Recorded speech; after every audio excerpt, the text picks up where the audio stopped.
As 12 pessoas mais influentes da cidade estavam sentadas à mesma mesa quando o diretor humilhou publicamente a garçonete. Ela caminhava em silêncio em direção à porta, mas um dos convidados se levantou e disse palavras que fizeram o diretor ser incapaz de erguer os olhos. Antes de começarmos, escreva nos comentários de qual cidade do Brasil você está nos assistindo. Nós adoraríamos saber. Desejamos a você uma ótima audição desta história fascinante.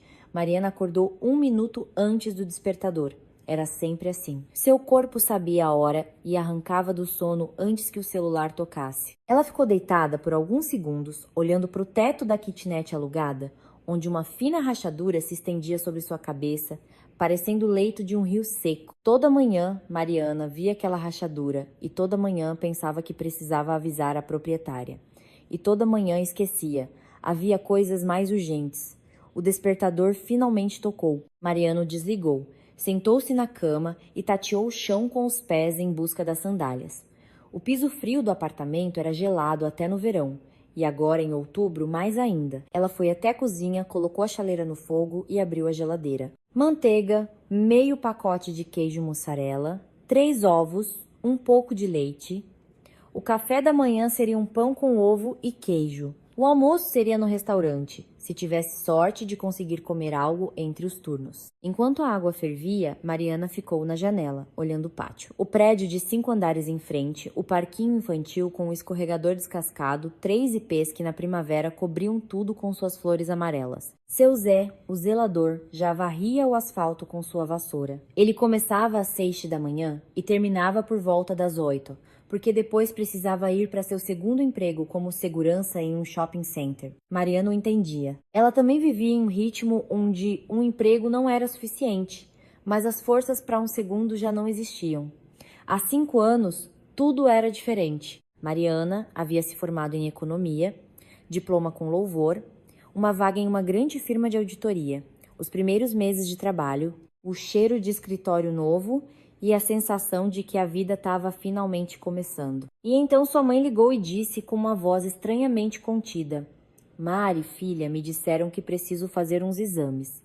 Nada grave, provavelmente. O nada grave acabou sendo um diagnóstico que fez o mundo de Mariana escurecer ali mesmo, no corredor do hospital.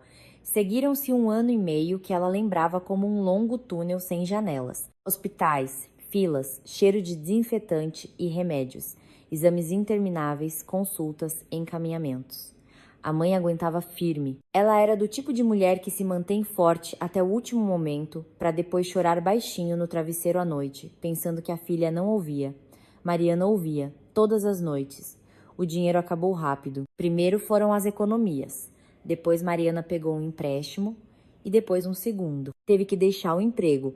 Era impossível se concentrar em relatórios quando a mãe precisava de quimioterapia e alguém tinha que levá-la 3 vezes por semana para o outro lado da cidade. As amigas no começo ajudaram, ligavam, traziam comida. Depois, as ligações se tornaram mais raras. Não tem culpa, as pessoas não têm culpa, elas têm suas próprias vidas, seus próprios problemas. A dor alheia cansa quando dura tempo demais. A mãe se foi em março, em silêncio, durante o sono. Mariana estava sentada ao seu lado, segurando sua mão, e não percebeu de imediato que a mão havia mudado. Não estava quente apenas, não estava fria. Ela ficou sentada assim por mais uns 20 minutos antes de ligar para a emergência.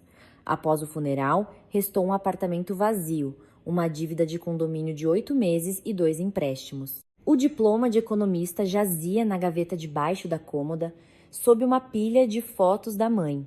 Voltar para a profissão após uma pausa de 2 anos significava começar do zero, como estagiária, com um salário que não cobriria nem as parcelas mínimas dos empréstimos. Precisava de dinheiro rápido, estável, sem tempo para a adaptação. Mariana viu um anúncio na porta do restaurante Império. Contrata-se garçonete. Experiência desejável. Ela não tinha experiência, mas foi. Olhou nos olhos do gerente e disse: eu aprendo rápido. Foi contratada para um período de experiência. Isso foi há 3 anos. Desde então, ela aprendeu a carregar 4 pratos ao mesmo tempo, a diferenciar um Sauvignon Blanc de um Chardonnay pelo aroma e a sorrir para pessoas que estalavam os dedos para chamar, lá como se fosse um cachorro. O ovo chiou na frigideira. Mariana o virou, pegou o pão e passou uma camada fina de manteiga. O hábito de economizar estava tão enraizado que ela nem percebia mais. Café preto, sem açúcar. Ela parou de comprar açúcar quando calculou que em um ano economizaria o valor de uma conta de luz. Enquanto comia, navegou pelo celular. Mensagem no grupo do trabalho de Antônio. Hoje tem o jantar exclusivo, não esquece. O Carvalho está com os nervos à flor da pele desde cedo, rosnando para todo mundo. Força aí. Mariana deu um sorriso de canto. Carvalho com os nervos à flor da pele era como dizer que a água é molhada. Vitor Alberto Carvalho vivia em um estado de tensão nervosa quase permanente, apenas o grau variava. O restaurante Império era considerado o melhor da cidade, e Carvalho via isso como seu mérito pessoal. Talvez em parte fosse mesmo. Ele realmente se dedicava, conhecia cada fornecedor pelo nome, verificava pessoalmente o frescor dos produtos pela manhã, garantia que as toalhas de mesa estivessem impecavelmente passadas, mas por trás dessa perfeição externa escondia-se algo que apenas a equipe conhecia. Carvalho também começou como garçom, 20 anos atrás, em outro restaurante, em outra cidade. Carregou pratos, limpou mesas, aturou a grosseria de um gerente que atirava guardanapos nele por qualquer deslize. Ele subiu lentamente, degrau por degrau. Garçom. Garçom sênior maitre, subgerente e, finalmente, diretor. Essa história poderia inspirar respeito, se não fosse por um detalhe. Ao subir, Carvalho não se tornou melhor do que aqueles que um dia estiveram acima dele. Ele se tornou exatamente igual. A equipe do Império sabia disso. Os novatos aprendiam rápido.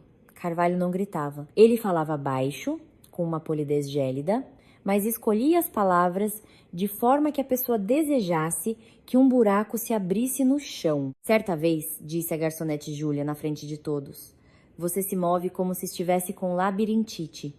É desagradável para os clientes observarem isso. Júlia chorou durante todo o intervalo no depósito, mas no dia seguinte voltou e trabalhou como sempre, porque o financiamento do carro não se pagaria sozinho. Para o barman Alex, que acidentalmente quebrou uma garrafa de uísque raro, Carvalho descontou o valor de 3 salários e ainda comentou: você entende que esta garrafa vale mais do que todo o seu valor profissional, não é?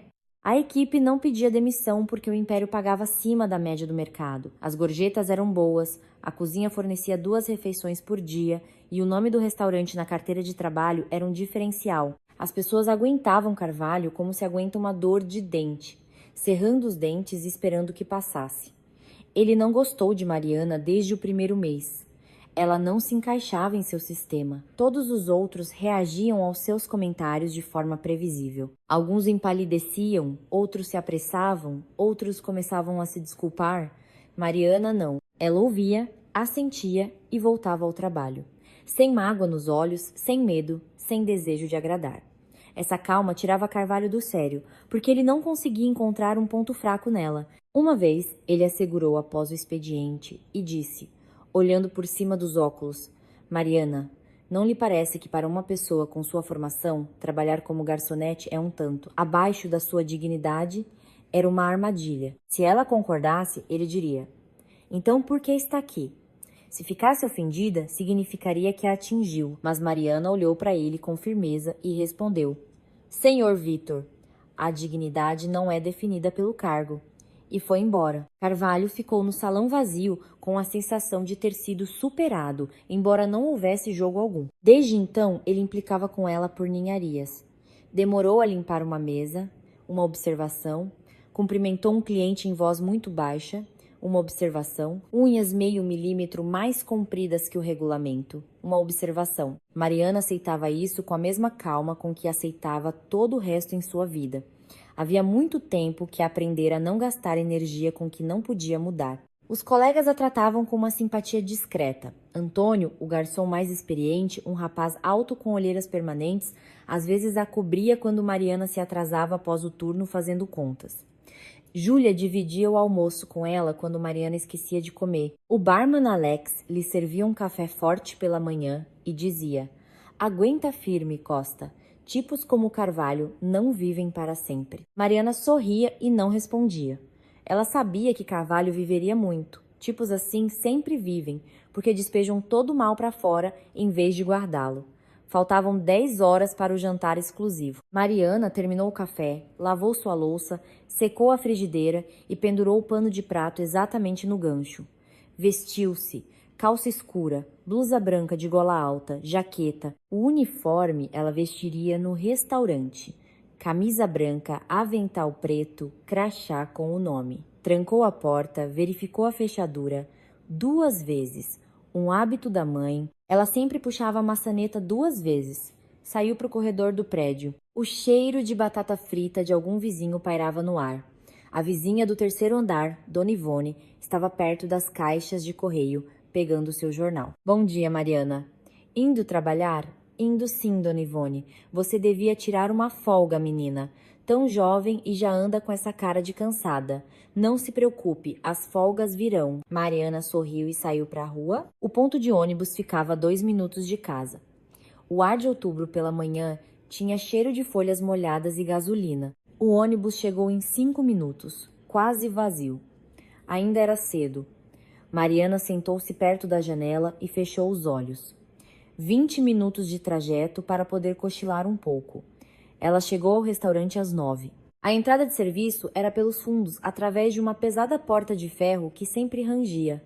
Não importava o quanto a lubrificassem. O vestiário da equipe, uma sala estreita com armários de metal, um espelho com um canto quebrado, um cabideiro que nunca tinha ganchos suficientes. Mariana se trocou, prendeu o cabelo em um coque arrumado, verificou-se no espelho. Camisa limpa, avental passado, crachá no lugar. Do corredor já se ouvia a voz de Carvalho. Ele estava repreendendo um dos cozinheiros por polir os talheres na ordem errada. Mariana entrou discretamente no salão. O salão de banquetes do Império, em dias normais, era fechado para os clientes comuns. Hoje, estava sendo preparado para o jantar exclusivo. Uma longa mesa de madeira escura para 12 pessoas estava no centro, iluminada por 2 lustres de bronze. Pesadas cortinas de veludo bordô estavam abertas, revelando as altas janelas com vista para a alameda de Flamboyants. Sobre a mesa, uma toalha branca como a neve, taças de cristal, talheres de prata. As velas nos castiçais de ferro forjado ainda não estavam acesas, mas já estavam posicionadas. Carvalho entrou no salão, examinou tudo com um olhar rápido e se virou para Mariana e Antônio, que apareceu logo atrás com os olhos vermelhos, como se os tivesse esfregado. Muito bem, começou ele, cruzando os braços. Hoje estarão aqui pessoas, para quem este encontro é mais importante do que qualquer coisa que aconteça na vida de vocês. O senhor Armando estará presente pessoalmente. Não preciso explicar o que isso significa. Mariana e Antônio permaneceram em silêncio. Não era preciso explicar. Armando Nogueira, o dono do Império, um homem que aparecia no restaurante 3 ou 4 vezes por ano e cada vez deixava um silêncio atrás de si, como após uma tempestade. Baixo, grisalho, de voz suave e o hábito de falar pouco. Na presença dele, Carvalho se transformava, tornava-se agitado, subserviente, quase bajulador. Nesses dias, a equipe assistia a uma cena curiosa. Seu temível diretor se transformava no mesmo garoto de recados que um dia fora. Antônio, sua aparência está péssima. Carvalho olhou para o garçom. O que há com seus olhos? Alergia, senhor Vitor. Pólen. Em outubro? Carvalho semicerrou os olhos, mas não insistiu no assunto. Use um colírio. Quero você impecável às 7. Mariana, ele se virou para ela. Você servirá ao lado direito da mesa, do primeiro ao 6º lugar. Antônio, o esquerdo. O serviço é sincronizado, sem atrasos, sem conversas com os convidados por mais de 10 segundos. Se alguém fizer uma pergunta sobre o menu, responda de forma curta e precisa. Se não souber a resposta, não invente. Diga, um momento, por favor, vou verificar. Entendido? Entendido, disse Antônio. Entendido, senhor Vitor, disse Mariana. Carvalho fixou o olhar nela por um segundo a mais do que o necessário, como se procurasse um motivo para uma crítica, mas não encontrou. Deu as costas e saiu. Antônio esperou a porta se fechar e soltou o ar. Ele está insuportável desde cedo.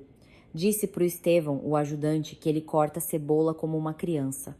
O Estevão quase pediu as contas. O Estevão não vai pedir as contas. Ele tem um financiamento, respondeu Mariana, ajustando um guardanapo no 3º lugar. Todos nós temos um financiamento.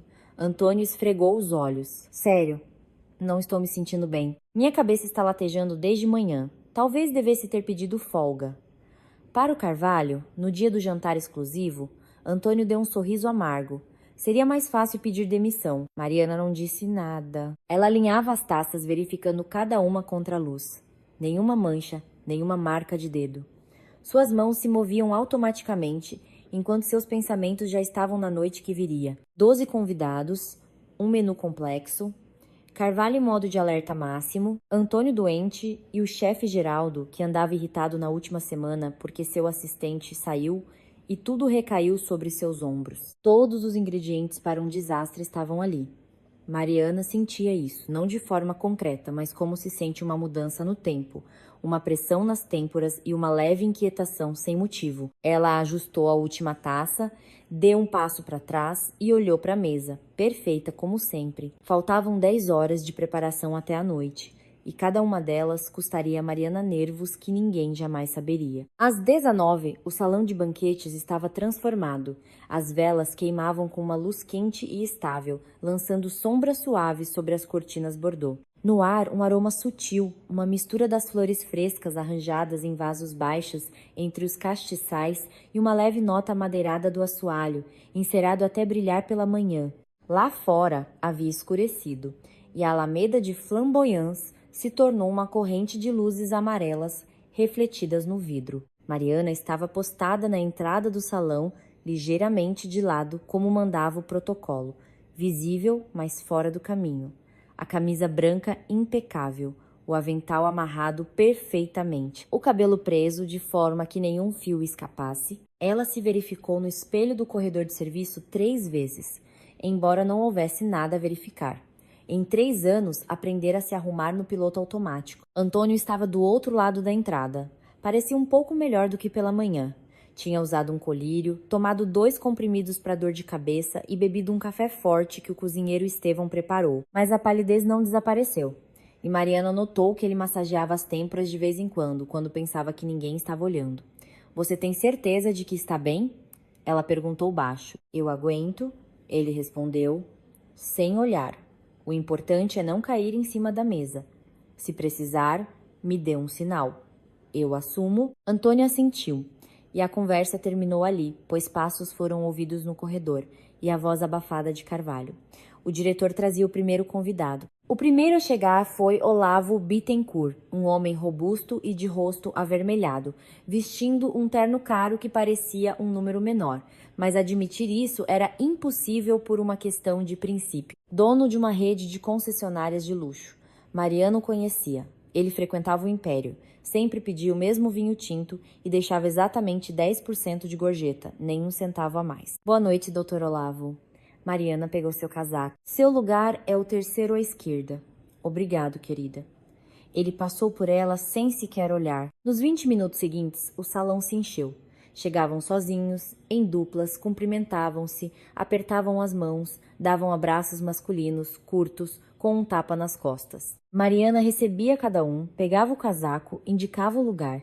Conhecia quase todos de vista, e alguns por seus hábitos. Ali estava Renato Almeida, que sempre pedia água sem gás, com uma rodela de limão antes mesmo de sentar. Ali estava Pedro Nolasco, que a primeira coisa que fazia era verificar se a garrafa de água mineral à sua frente era da marca correta, pois 2 anos atrás lhe serviram a errada, e ele reclamou com Carvalho de tal forma que o diretor andou mais quieto que o normal por uma semana. E ali estava Jucá, Igor Valente Jucá, magnata da construção civil corpulento, com um maxilar pesado e o hábito de estalar os nós dos dedos quando nervoso. Hoje ele não estalava, sinal de que estava de bom humor. Por enquanto, Carvalho ia e voltava entre o salão e a cozinha como um pêndulo. Entrava no salão, verificava se tudo estava no lugar, saía, dava ordens na cozinha, voltava, ajeitava uma vela que ninguém havia tocado. Seu rosto era o de alguém fazendo 5 provas ao mesmo tempo, todas de matérias que não estudou. Armando Nogueira, o dono do restaurante, chegou pontualmente às 19h, nem antes nem depois. Um homem baixo de uns 70 anos, de paletó cinza e sem gravata, com uma bengala na qual se apoiava não por necessidade, mas por hábito. Tinha olhos muito atentos, claros, um pouco desbotados, mas perspicazes, do tipo que nota detalhes que os outros não veem. Mariana abriu a porta para ele e Nogueira parou por um segundo. Boa noite, disse ele simplesmente, e olhou em seu rosto. Não através dela, não ao lado, mas em seu rosto, como se para memorizar. Obrigada. Mariana sentiu. Foi o primeiro convidado da noite a agradecer. O último a entrar foi Ricardo Mendes. Mariana não o reconheceu de imediato. Ele havia trocado de óculos e emagrecido um pouco desde a última vez que o vira, quase um ano antes. Alto, em forma, com cabelos grisalhos nas têmporas e um rosto calmo e atento. O terno azul escuro lhe caía como se tivesse sido feito naquela manhã. Ele entrou sem pressa, acenou para Carvalho, que correu ao seu encontro com um sorriso largo, e se virou para Mariana, e parou. Por um instante, talvez meio segundo, mas Mariana percebeu. Algo brilhou em seu olhar. Não surpresa, mas reconhecimento, como se visse alguém que procurava há muito tempo e encontrou por acaso. Então ele acenou para ela de forma contida, mas diferente dos outros, e entrou no salão. Mariana o seguiu com os olhos. Algo se moveu em sua memória, uma sensação, mas não teve tempo de processar, porque Carvalho já estava às suas costas, todos em seus lugares. Começamos a servir em 10 minutos. Se um único garfo estiver do lado errado, eu demito os 2 antes da sobremesa. Mariana não se virou, apenas assentiu e foi para a mesa de serviço. A primeira hora do jantar transcorreu como planejada, impecavelmente. Mariana trabalhava em sua metade da mesa.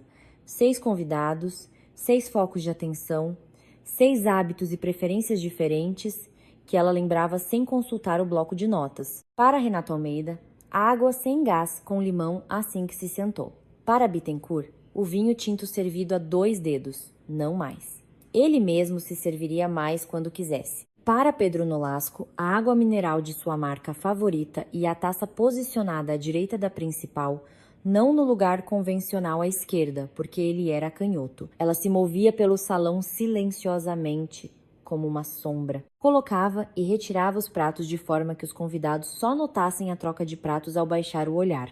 Servia o vinho sem interromper as conversas, trocava os talheres entre os pratos com a precisão de um cirurgião. 3 anos de trabalho no Império transformaram esses movimentos em reflexos. E Mariana às vezes se pegava pensando que suas mãos trabalhavam separadas de sua mente.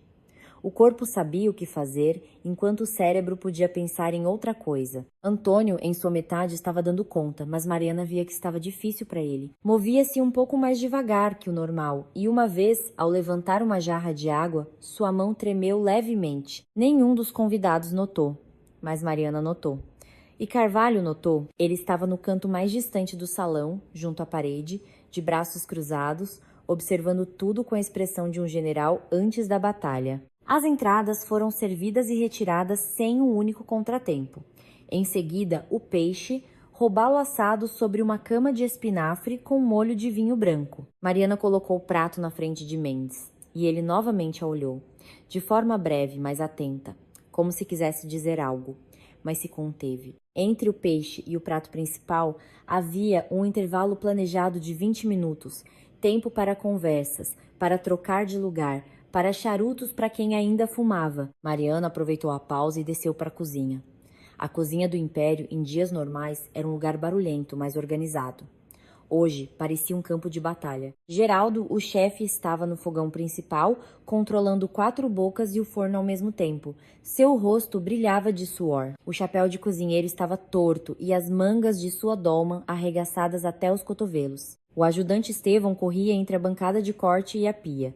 2 cozinheiros auxiliares cortavam a guarnição com uma velocidade como se suas vidas dependessem disso. O ar era quente e denso, com os cheiros de carne grelhada, alho, alecrim, manteiga clarificada. Chefe Geraldo. Mariana se aproximou dele com um papel onde estavam anotados os pedidos do prato principal. Aqui está o detalhe do ponto da carne. 7 ribéis, 3 filés mignon, 2 cordeiros. Os pontos dos ribéis são diferentes. Eu marquei por lugar na mesa. Ela estendeu o papel. Geraldo lançou um olhar rápido. Mariana viu seus olhos passarem pelas 2 primeiras linhas e pararem. Deixe na bancada, eu vejo. Ele resmungou. É importante, chefe Geraldo. Mariana insistiu, sem baixar a mão com o papel. O lugar 3 é ao ponto para mal. O lugar 7 é bem passado. É o do senhor Jucá. Da última vez, ele reclamou do ponto. Eu me lembro do Jucá. Geraldo se virou para ela, e um brilho de irritação passou por seus olhos. Mariana, eu tenho 12 pratos saindo ao mesmo tempo. Estou sem meu assistente. O Estevão confunde tomilho com alecrim.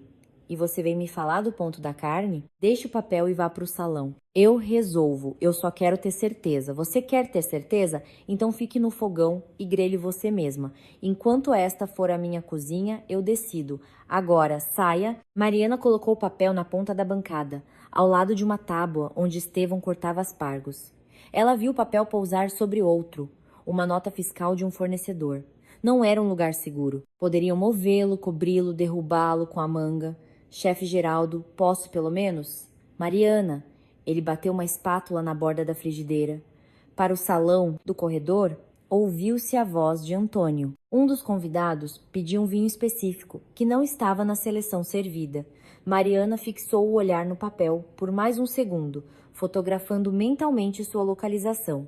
E saiu. Nos 20 minutos seguintes, ela resolveu a questão do vinho. A garrafa certa foi encontrada na prateleira debaixo da adega. Teve que ser cuidadosamente retirada, o rótulo mostrado ao convidado aberta e provada. Depois, Bittencourt se aproximou e perguntou se havia alguma sobremesa sem glúten. Sua esposa pedira para saber. Embora a esposa não estivesse ali e Mariana não entendesse bem a lógica, ela respondeu: sim, temos panna cotta. Posso servir separadamente. Em seguida, Carvalho a chamou com um gesto. Pareceu-lhe que uma das velas estava torta. A vela estava reta, mas Mariana ajustou, porque discutir com Carvalho por causa de uma vela não valia um segundo de seus nervos. Quando ela voltou para a mesa de serviço, Antônio já começava a trazer o prato principal. Estevão passava os pratos pela janela de serviço. Antônio os arrumava na bandeja. Mariana pegou sua parte. 6 pratos para sua metade da mesa. Serviram em sincronia, como Carvalho exigira. Mariana colocava um prato, o som suave da porcelana na toalha, e passava para o próximo lugar. Tudo corria conforme o plano. O filé no primeiro lugar ao ponto como pedido, no segundo ao ponto para mal, no terceiro Mariane! Antônio trabalhava em seu lado, colocou o prato no 5º lugar, no 6º chegou ao 7º lugar, o de Jucá. Colocou o prato, Jucá conversava com o vizinho, sem olhar para a comida. Então, baixou os olhos, pegou a faca e o garfo e cortou o bife. Mariana, naquele momento, servia água para Renato Almeida e, com o canto do olho, viu Jucá franzir a testa. Ela não precisava se aproximar para entender. Pela cor do corte, pela forma como a carne cedeu levemente sob a faca, ela já sabia. Não era bem passado. Era ao ponto, talvez ao ponto para mais, mas definitivamente não o que Jucá pedira. Geraldo havia se confundido. Exatamente o que ela temia. O que é isso? Jucá disse em voz baixa, mas com irritação de quem está acostumado a ser ouvido na primeira vez. Ele espetou o garfo no corte. Eu pedi bem passado. Isso aqui está rosa por dentro. Você tá vendo? Rosa. Mariana já estava ao seu lado. Deixou a jarra na mesa de serviço e se aproximou. Senhor Jucá, peço desculpas. Troque arruma o prato em poucos minutos. O ponto virá exatamente como o senhor pediu. Ela falava com calma, em voz baixa, com confiança profissional. Jucá assentiu. Ele não era do tipo que fazia cenas. O incidente poderia ser resolvido em 3 minutos. Pegar o prato, descer à cozinha, pedir a Geraldo para passar mais a carne. Ninguém na mesa sequer notaria. Mas Carvalho já estava vindo. Mariana o viu com a visão periférica, se destacando da parede no canto distante e se movendo em direção à mesa com passos rápidos e decididos. Ele tinha o rosto de alguém que ouviu a palavra desculpas no contexto de um erro, e tudo dentro dele instantaneamente mudou para o modo de ataque, não de ajuda. Ataque. O que está acontecendo aqui? A voz de Carvalho soou por todo o salão. Não um grito, mas um volume que faz as pessoas pararem de conversar e virarem a cabeça. Era exatamente o que ele queria. As conversas na mesa cessaram. 12 pares de olhos se viraram para ele. Uma pequena confusão com o ponto da carne, senhor Vitor, disse Mariana, tentando controlar a situação. Já estou resolvendo. A troca será feita em... Confusão. Carvalho a interrompeu. E pela forma como pronunciou a palavra, Mariana soube que não seria mais possível detê-lo. Você chama isso de confusão? Ele se posicionou de forma a ser visto por toda a mesa. Os convidados olhavam para ele. Nogueira, o dono, estava sentado na outra ponta, com as mãos sobre a mesa, e seus olhos desbotados observavam a cena com uma expressão que Mariana não conseguiu decifrar. Mariana, você trabalha neste restaurante há 3 anos, começou Carvalho. Sua voz era gélida, calculada, cada palavra como um prego sendo martelado. 3 anos. E em 3 anos você ainda não aprendeu a transmitir um pedido corretamente para a cozinha. Você entende que aqui estão sentadas pessoas para quem este jantar não é apenas uma refeição. É uma reunião de negócios, são relações construídas ao longo de anos. E uma única negligência sua coloca em risco toda a reputação do restaurante, a confiança dos nossos clientes, o meu trabalho. Mariana permaneceu ereta. As mãos ao lado do corpo, os dedos cerrados não em punhos, mas apenas para não tremerem. Ela sabia que o erro não era dela. Lembrava-se claramente de escrever no papel. Lugar 7, bem passado. Lembrava-se de ter avisado Geraldo. Lembrava-se de sua resposta irritada. Não me ensine a trabalhar. Ela poderia dizer isso agora, na frente de todos, e estaria certa. Mas ela também viu o rosto de Carvalho, suas maçãs do rosto avermelhadas, o maxilar cerrado, o brilho nos olhos. Era um homem que naquele momento não queria a verdade. Ele queria alguém para culpar, para parecer que estava no controle da situação. Se ela começasse a se justificar, ele apenas aumentaria a pressão. Se culpasse o chefe, Carvalho diria que ela estava transferindo a culpa. Qualquer resposta, exceto o silêncio, lhe daria mais combustível. Este é um evento de elite, continuou Carvalho, elevando a voz apenas o suficiente para que cada palavra chegasse à outra ponta da mesa. Aqui estão reunidas pessoas respeitadas, e para elas tal negligência é um insulto. Você falhou com o restaurante, falhou com os convidados e falhou comigo pessoalmente. Jucá, cujo bife iniciou tudo, recostou-se na cadeira com a aparência de quem se arrependia de ter cortado a carne. Ele claramente não esperava que uma observação sobre o ponto do bife se transformasse em uma execução pública. Bittencourt fixou o olhar em sua taça. Pedro Nolasco olhou para Nogueira, mas este permanecia imóvel. Tire o avental, disse Carvalho, e saia do salão. Conversaremos amanhã. O silêncio que se seguiu a essas palavras era fisicamente palpável. Mariana ouvia o crepitar dos pavios das velas, o zumbido baixo do ar-condicionado no canto, o tilintar de uma tampa de panela vindo da cozinha. Ela olhou para Carvalho. Ele esperava. Esperava que ela começasse a se justificar, ou chorasse, ou pelo menos baixasse os olhos. Mas Mariana não fez nem uma coisa, nem outra, nem a terceira. Ela simplesmente levou as mãos às amarras do avental e começou a desamarrá-las. Os movimentos eram calmos, não deliberadamente lentos, não teatrais, apenas calmos. Ela tirou o avental, dobrou-o em 4 cuidadosamente, como fazia todas as noites após o turno. Aproximou-se da mesa de serviço e o colocou na beirada, ao lado da jarra que havia deixado ali 1 minuto antes. Em seguida, retirou o crachá com seu nome, colocou-o por cima e começou a andar em direção à saída.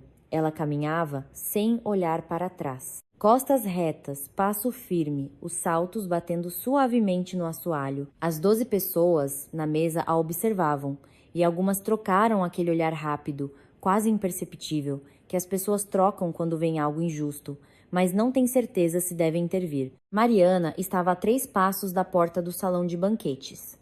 3 passos e o corredor, a saída de serviço, o ar de outubro, o ônibus, o apartamento vazio. 3 passos e este capítulo de sua vida se fecharia. Ela já estendia a mão para a maçaneta quando, atrás dela, ouviu-se o som de uma cadeira sendo afastada. Os pesados pés de madeira arrastaram-se pelo assoalho com um breve rangido. E uma voz, calma, não muito alta, mas do tipo que fez Mariana parar, antes mesmo de entender o porquê. Espere. Mariana baixou a mão e se virou. Ricardo Mendes havia se levantado. Ele se levantou sem pressa, ajeitou o paletó com o movimento habitual e deu um passo para o lado de sua cadeira. Ninguém mais se movia no salão. 12 homens sentados, imóveis e até mesmo Carvalho, que 1 segundo antes parecia o dono da situação, congelou com a boca entreaberta. Senhor Vítor. Mendes dirigiu-se ao diretor e sua voz soava firme, sem pressão, mas com aquele peso particular de pessoas acostumadas a serem ouvidas. Diga-me, o senhor sabe quem acabou de demitir? Carvalho piscou. Ele não esperava uma intervenção. De ninguém naquela mesa, muito menos de Mendes, um homem cujo faturamento anual excedia o valor do império umas 20 vezes. Senhor Ricardo. Carvalho tentou sorrir, mas o sorriso saiu torto, como uma rachadura na parede. É uma de nossas funcionárias que cometeu um erro com o pedido. Peço desculpas pelo incidente. Corrigiremos tudo imediatamente. Essa não foi a minha pergunta. Mendes o interrompeu. E Carvalho se calou. Ninguém ali se atrevia a interromper Mendes, e agora ele mesmo estava interrompendo, o que mudava toda a dinâmica do salão. Mendes se virou para a mesa, percorrendo os rostos dos convidados com o olhar, lentamente deixando claro para cada um que se dirigia a todos. Permitam-me contar uma história, disse ele. É curta, mas acho que depois dela vocês verão o que aconteceu aqui de outra forma. Ele fez uma pausa de um segundo e Mariana viu algo mudar em seu rosto. Não a expressão, mas a profundidade, como se ele olhasse para dentro de si mesmo, para um lugar ao qual não gostava de retornar. Exatamente 1 ano atrás, em outubro, minha esposa e eu estávamos jantando neste restaurante. Helena e eu, nosso aniversário de 23 anos de casado. Helena adora este restaurante. Ela gosta das velas, dessas cortinas, deste assoalho. Ela disse naquela noite que se sentia como num filme. Mendes fez uma pausa. Bittencourt afastou sua taça. Pedro Nolasco inclinou-se ligeiramente para a frente. Helena pediu um filé mignon. Ela sempre pede. O prato chegou. Ela cortou um pedaço e levou à boca. Mendes falava de forma ritmada, e cada palavra caía no silêncio como uma pedra na água, e engasgou. Ele ficou em silêncio por alguns segundos. Nenhum som era ouvido no salão. Sabem, ele continuou, e sua voz ficou mais baixa. Há uma diferença entre tossir com engasgo e sufocar. Quando alguém engasga, tosse, pega água, fica vermelho e em 1 minuto tudo passa. Acontece com todo mundo. Mas quando uma pessoa está sufocando de verdade, quando um pedaço de comida obstrui a passagem de ar, é completamente diferente. A pessoa não tosse. Ela fica em silêncio, abre a boca, mas não sai som. Os olhos ficam enormes e neles há um terror que vocês nunca viram. Porque a pessoa percebe que não consegue respirar e não sabe o que fazer. E você também não sabe. Mendes olhou para as próprias mãos. Elas estavam ao lado do corpo e Mariana notou que os dedos de sua mão direita tremiam levemente. Eu pulei da cadeira, corri até ela, comecei a dar tapas nas costas como se vê nos filmes. É inútil. Depois me explicaram que, em caso de obstrução total, os tapas podem até piorar a situação, empurrando o objeto mais para dentro. Mas eu não sabia. Eu, um homem que toma decisões todos os dias que afetam 400 pessoas. Rotas, contratos, milhões. Eu estava ali e não sabia o que fazer. Eu entrei em pânico. Carvalho estava imóvel. Seu rosto, antes vermelho, tornara-se pálido, quase cinza. E Mariana pensou que ele agora se parecia com alguém que sente o chão sumir sob seus pés. Mas ainda não caiu. Os outros clientes, não eram muitos naquela noite, viraram-se e desviaram o olhar. Continuou Mendes. As pessoas não têm culpa, elas simplesmente não sabiam como reagir. Alguém chamou um garçom. A equipe congelou. Ficaram parados perto da parede, olhando. Ninguém se mexeu. Os segundos passavam. E Helena não respirava. O rosto dela ficou roxo, depois começou a azular. Eu a segurava pelos ombros e repetia: Helena, Helena, respire. Como se isso pudesse ajudar, como se ela não estivesse respirando por escolha própria. Mendes ergueu os olhos e olhou para Mariana. Ela estava parada perto da porta sem se mover. A mão que estendera para a maçaneta 1 minuto antes pendia ao lado do corpo. E então, ela correu até nós, disse ele. Esta moça, Mariana, ela não pediu permissão, não esperou ordens da gerência, não chamou alguém mais experiente. Ela simplesmente correu, ficou atrás da minha esposa, abraçou-a assim. Mendes demonstrou o gesto, entrelaçando as mãos na frente do corpo, na altura do abdômen, e aplicou a manobra de Heimlich. Um movimento rápido, para dentro e para cima. Uma vez, nada. Helena se sacudiu, mas não respirou. Segunda vez. Pareceu-me que algo se moveu, mas o ar não passou. Eu estava ao lado, observando, e eu juro, aqueles segundos foram mais longos que toda a minha vida. Mariana ouvia e sentia aquela noite retornar. Não como uma lembrança, mas como uma sensação. O peso do corpo de outra pessoa em seus braços, sua própria respiração que ela forçava a manter calma, embora tudo dentro dela estivesse contraído, a maciez da blusa de seda sob seus dedos e o medo, silencioso e frio, de não conseguir. Na terceira vez, o pedaço saiu, disse Mendes. Helena começou a tossir, depois inspirou ruidosamente, com um assobio, como respiram as pessoas que acabaram de emergir das profundezas. Ela se agarrou à beirada da mesa e suas mãos tremiam tanto que uma taça virou. Eu a abracei e ela chorava no meu ombro e eu não conseguia dizer nada porque minha garganta estava fechada. Ele engoliu em seco. Pedro Nolasco baixou os olhos. Jucá estava sentado, com as mãos entrelaçadas sobre a mesa, e Mariana notou que os nós de seus dedos estavam brancos. A ambulância chegou em 9 minutos, continuou Mendes com a voz mais firme, como se a pior parte da história tivesse passado. O paramédico examinou a Helena, disse que estava tudo bem, mas recomendou fazer exames no dia seguinte para verificar se não houve danos na mucosa. E depois me puxou de lado e perguntou: quem prestou os primeiros socorros? Eu apontei para Mariana. Ela estava perto da parede, catando os cacos de vidro do chão da taça que Helena derrubou. Apenas catando os cacos, como se nada tivesse acontecido. Mendes sorriu com um canto da boca, sem alegria. O paramédico me disse: então diga a essa moça que ela fez tudo certo. Heimlich de manual. Se a ajuda não tivesse chegado nos primeiros 2 ou 3 minutos, poderia ter ocorrido uma parada respiratória com sequelas, até mesmo hipóxia cerebral. Ele disse isso como os médicos falam de coisas sérias, de forma seca, sem emoção. Mas eu entendi. Minha esposa poderia ter morrido ou ficado com sequelas graves naquela mesa se não fosse por ela. Ele acenou na direção de Mariana. Eu descobri depois, disse Mendes, agora se dirigindo a toda a mesa, que Mariana, em seu tempo livre, fez um curso de primeiros socorros. Não porque o restaurante a obrigou. A gerência, ele olhou para Carvalho, pelo que entendi, não organizou nada parecido para a equipe. Ela mesma encontrou o curso, se inscreveu, pagou do próprio bolso, simplesmente porque achava que deveria saber. Para o caso de uma emergência, Nogueira, que permaneceu em silêncio todo o tempo, com as mãos sobre a mesa, inclinou levemente a cabeça. Um gesto quase imperceptível, mas que Mariana captou. Ele estava ouvindo, absorvendo, memorizando. Depois daquela noite, continuou Mendes, eu quis encontrar a Mariana. Agradecer. Helena pediu. Ela mesma queria agradecer, mas tudo aconteceu muito rápido. A ambulância levou a Helena. Eu fui com ela. E eu nem sabia o sobrenome dela. Eu vim ao restaurante 2 vezes. Perguntei na recepção. A moça que ajudou minha esposa naquela noite, posso falar com ela? Nas 2 vezes, me responderam que informações sobre os funcionários não são divulgadas. Política do restaurante. Mendes virou-se lentamente para Carvalho.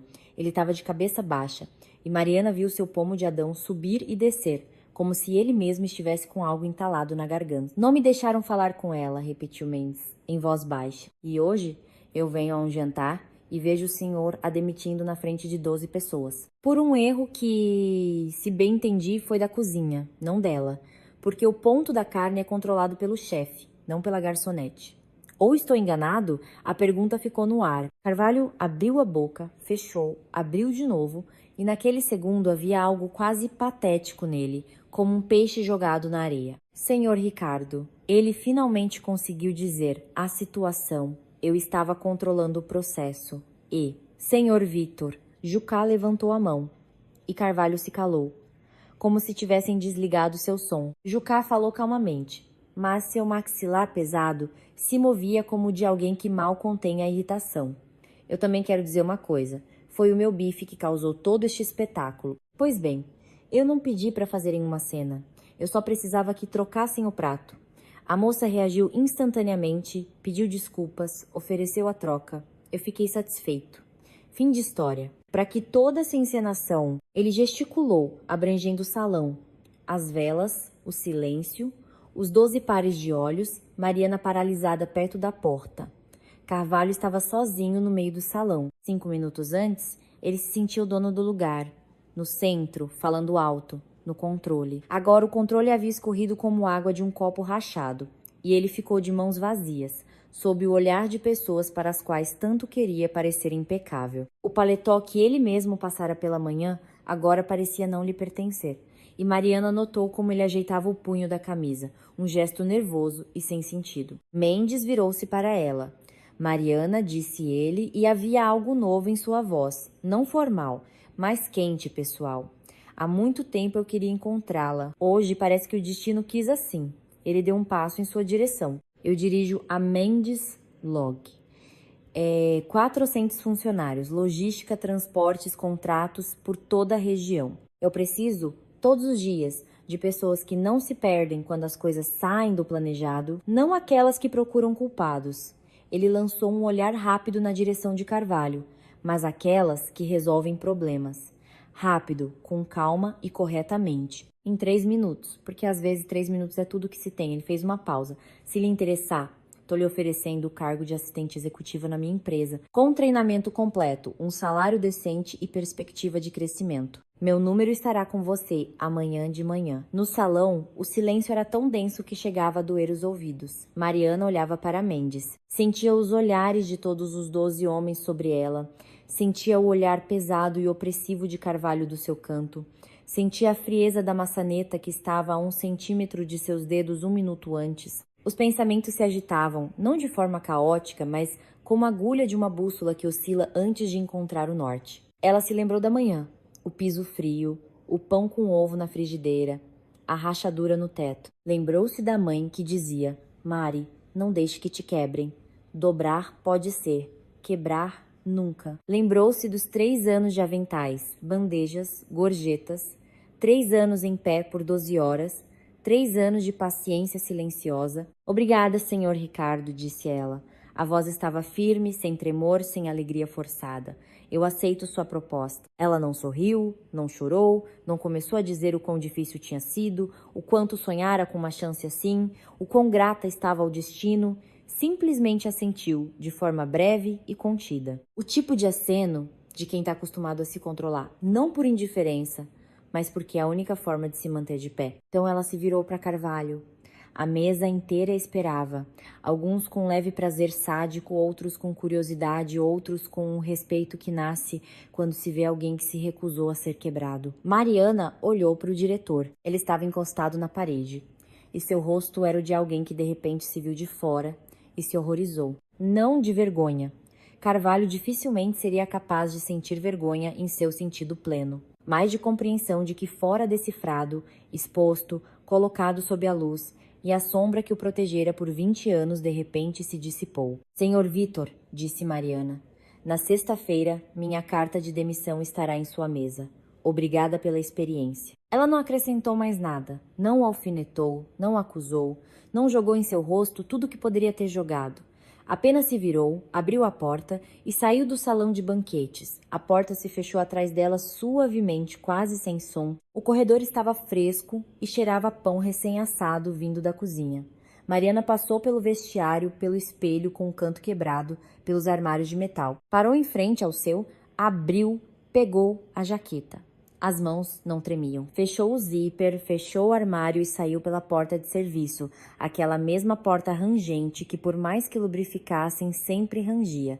Lá fora estava escuro e frio. O ar de outubro cheirava a folhas molhadas, exatamente como pela manhã, só que agora também cheirava a fumaça. Alguém queimava lixo em um terreno baldio atrás do prédio vizinho. Mariana ficou parada por alguns segundos, olhando para as luzes da alameda de flamboyantes, e sentiu algo se afrouxar em seu peito, devagar, pesado, como um punho que foi mantido cerrado por tempo demais. Ela não chorou, não porque não quisesse, mas porque sabia que, se começasse, não pararia, e amanhã precisaria se levantar, lavar o rosto e decidir o que fazer. As lágrimas podiam esperar.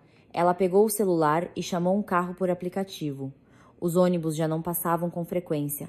No salão de banquetes do Império, a noite continuava, mas era outra noite. As conversas foram retomadas, mas o tom mudou. Ninguém discutia contratos. Bittencourt dizia baixinho ao vizinho: Eu nunca repreendi um funcionário meu na frente de um cliente. Pra quê? O que se ganha com isso?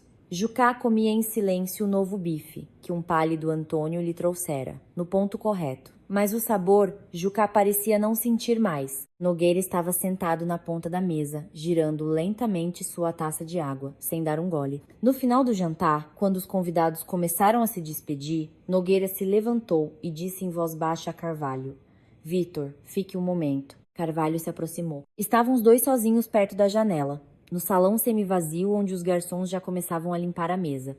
As velas terminavam de queimar, cheirando a cera quente. Nogueira ficou em silêncio por um longo tempo, talvez 1 minuto. Carvalho esperava, e o silêncio o pressionava mais do que quaisquer palavras. Vitor, disse Nogueira finalmente. Um líder que humilha as pessoas para parecer forte. É um líder fraco. Você entende isso? Senhor Armando, eu não estou perguntando o que você quer dizer. Estou dizendo o que eu vejo. Eu vi hoje um homem que colocou seu orgulho acima da dignidade de uma funcionária. Na frente dos meus convidados no meu restaurante, esta foi a última vez. Carvalho abriu a boca, mas Nogueira já se virava e ia em direção à saída, sua bengala batendo no assoalho. Perto da porta, ele parou, sem se virar. Pense, Vitor, pense bem, e saiu. O som da bengala ecoou pelo corredor e silenciou. Carvalho ficou sozinho no salão de banquetes. As velas se apagaram, uma a uma, como pontos finais em frases. Ele ficou na janela, olhando para a Alameda, onde as luzes iluminavam bancos vazios e o asfalto molhado. Seu reflexo no vidro escuro mostrava um homem de meia idade, em um paletó caro, com o rosto de quem acaba de perceber que andou 20 anos na direção errada. Mas será que ele realmente entendeu? Isso Mariana nunca saberia. E nem queria saber. Mendes ligou na manhã seguinte às 9h. Mariana estava sentada na cozinha com uma xícara de café, olhando para a rachadura no teto, quando um número desconhecido apareceu na tela. Mariana, bom dia. É o Ricardo Mendes. Eu não mudei de ideia, se é isso que tá pensando. Ela sorriu. Eu também não. Então eu espero na segunda. Rua Industrial, 14, terceiro andar. Às 10, sua entrada estará liberada com seu nome. Ele ditou o nome da assistente com quem ela deveria falar e desligou. A conversa inteira durou 1 minuto. Mariana terminou o café, lavou a xícara e foi ao Império escrever sua carta de demissão. Era sexta-feira. Carvalho aceitou a carta em silêncio. Não olhou nos olhos, não tentou reter. Lá, não pediu desculpas. Apenas pegou o papel, colocou em uma pasta e disse: aviso prévio de 2 semanas. Mariana sentiu. Tudo bem, e saiu. Na porta do escritório, encontrou Antônio. Ele estava no corredor, com a expressão de quem quer dizer algo, mas não sabe como começar. Você vai mesmo embora? Vou. Para onde? Para uma empresa de logística. Assistente do diretor. Antônio assobiou. Costa, você é como um gato. Sempre cai de pé. Não são os pés, Antônio. É o curso de primeiros socorros. Ele riu e Mariana sorriu pela primeira vez nas últimas 24 horas. Um sorriso genuíno. As 2 semanas de aviso prévio passaram tranquilamente. Carvalho a evitava, não de forma ostensiva, mas de um jeito cotidiano, como se ela tivesse se tornado invisível. Os colegas se despediram, cada um à sua maneira. Júlia lhe deu um cartão engraçado com a frase "enfim, livre". O barman Alex lhe serviu um último café e disse: você foi a única que ele não conseguiu quebrar. Estevão, da cozinha, trouxe um pote com almôndegas caseiras da mãe dele. Ela soube que você ia sair e mandou entregar. No último dia, Mariana tirou o avental, dobrou-o com o mesmo cuidado daquela noite no salão, guardou-o no armário e fechou a porta. Ficou parada por um segundo. 3 anos cabiam naquela caixa de metal de 30 a 40 centímetros. O avental, uma camisa reserva, um par de sapatos confortáveis. Ela pegou os sapatos, trancou o armário e saiu. O escritório da Men's Log era um mundo completamente diferente. Corredores longos com carpete cinza, salas de reunião com paredes de vidro, o zumbido de impressoras, o cheiro de café de máquina e o som contínuo de teclados. No primeiro dia, Mariana ficou em uma mesa cheia de pastas, manuais e memorandos. A cabeça doía com tantas siglas: CT, DACT, KPI, SLA. A logística falava uma língua que ela não conhecia. Os 2 primeiros meses foram difíceis. Não fisicamente. Depois de turnos de 12 horas em pé, ficar sentada em frente a um computador parecia um descanso. Foi difícil mentalmente. Mariana não estava acostumada a se sentir incompetente. No restaurante, ela conhecia cada detalhe. Qual cliente bebia o quê? Onde ficava cada taça, como servir um prato corretamente pela esquerda. Ali, ela não sabia nada. Confundia notas fiscais, não entendia a lógica das planilhas de rotas. Certa vez enviou um e-mail para o fornecedor errado e depois passou o meio-dia corrigindo as consequências. Mas ela aprendeu. Da mesma forma que um dia aprendeu a fazer a manobra de Heimlich, com uma persistência que não chama a atenção, mas que dá resultado. Chegava ao escritório às 8h, embora o expediente começasse às 9h. Lia a documentação, fazia perguntas aos motoristas e despachantes, anotava tudo o que ouvia em um caderno. Ao final do 2º mês, já não confundia as notas. Ao final do 3º, conseguia montar uma rota sozinha. Ao final do 4º, Mendes lhe disse em uma reunião matinal: Mariana, Você ontem encontrou um erro na programação que 2 de nossos analistas com 10 anos de experiência não viram. Bom trabalho. Ele disse isso na frente de todos, mas não como Carvalho, não para humilhar ou exaltar alguém. Apenas constatou um fato. 6 meses depois, Mendes a chamou em seu escritório. A sala era espaçosa, mas sem luxos ostensivos. Uma mesa grande, 2 monitores, um mapa da região na parede, uma foto de Helena e um porta-retrato no parapeito da janela. Mariana, estou te promovendo a coordenadora de projetos. O salário é este. Ele escreveu um número em um pedaço de papel e o empurrou em sua direção. Mariana olhou para o número. Era 3 vezes mais do que ela ganhava no Império contando as gorjetas. Você dá conta? Perguntou Mendes. Dou conta, respondeu ela, e ambos sabiam que era verdade. Helena Mendes, a mesma mulher que Mariana salvara um ano antes, começou a convidá-la para os almoços de domingo 1 mês depois que Mariana começou na empresa. Na primeira vez, Mariana recusou. Sentia-se sem graça de ir à casa do chefe. Na segunda, também recusou. Na terceira, Helena ligou pessoalmente e disse em um tom que não admitia recusa. Mariana, tô fazendo feijoada. Você vem ou terei que ficar chateada? Mariana foi. O apartamento dos Mendes era grande, mas aconchegante. Não parecia uma capa de revista, mas um lar, com um gato na janela, uma pilha de livros na mesa de centro e o cheiro de alho vindo da cozinha. Helena não era nada como Mariana lembrava daquela noite. Não era assustada nem frágil, mas vibrante, barulhenta, com uma risada contagiante e o hábito de dizer o que pensava. Os almoços de domingo se tornaram um hábito. Helena perguntava sobre o trabalho, dava conselhos. Ela mesma já tinha trabalhado como contadora.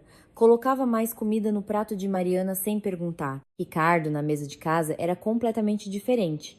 Mais quieto, mais suave, sem aquela formalidade que usava no escritório como um paletó. Contava piadas, histórias sobre motoristas e caminhões quebrados. Uma vez, riu tanto que o gato caiu da janela. Em um desses domingos, no final da primavera, quando os ipês floriam lá fora e seu cheiro chegava até o 5º andar, Helena e Mariana estavam na cozinha, enquanto Ricardo assistia futebol na sala. Helena lavava a louça, Mariana secava.